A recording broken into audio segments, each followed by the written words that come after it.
Hello, hey everyone. Joey Sparks here.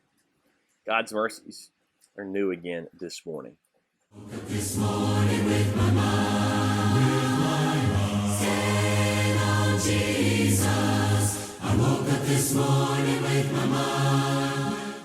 We talked last week from 1 John, and remember, the opening verses show us that Jesus coming in the flesh are the key to our relationship to God and our relationship to each other. That it's an undeniable truth that he came in the flesh. And that truth changes everything. It's how we're brought to God, and it's how we're brought together as his people. So then we know that Jesus told us to love one another. That's most clear in the greatest commands. That's also clear in passages like in John 13, after he washes the disciples' feet. Well, it's John the Apostle that picks up that refrain and reminds us of that in the middle of 1 John. It's kind of the second half of the book, emphasizes how God is love and we must love. First half, we could argue, talks about God being the light. Now here he is love.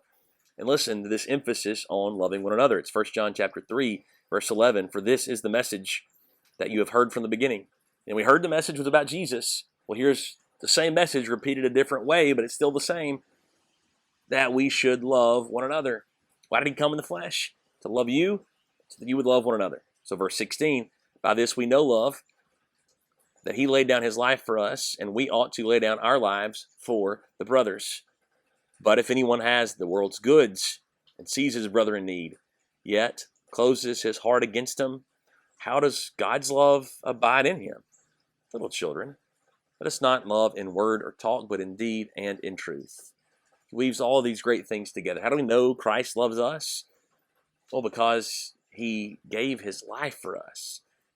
And so when we are willing to give our lives for one another, therefore we're sharing in that love that he gave for us.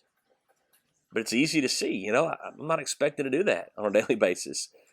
I don't go about and face situations where I need to give up my life for someone else. But then he says, the very next verse, here's an example. If you see that someone is in need, see your brother has a need and you have all the world's goods, what will you do with those world's goods? If you close your heart against him, you're not showing the love of God. Therefore, it's as simple as seeing someone in need and helping them with that need.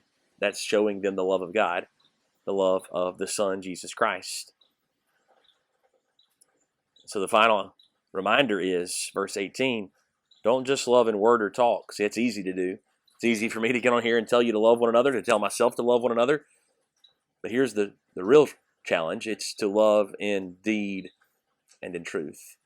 Does this pass the test? Is this authentic?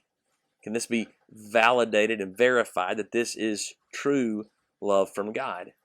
How do you know that's the case? Well, we keep going back to him for the standard for what love is, not the world, but also it's seen in action.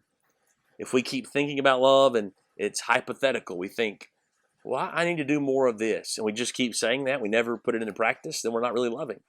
If we keep expecting other people to do something before we can, well, I would love more, but I'm waiting on so-and-so to do their part. I'm waiting on someone else to show me this or give me that or whatever it is.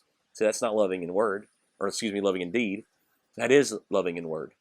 So instead, we choose to love in truth and in deed. That is to take the love of God, the love of Christ, to share it with others. Because here's the connection in all of this.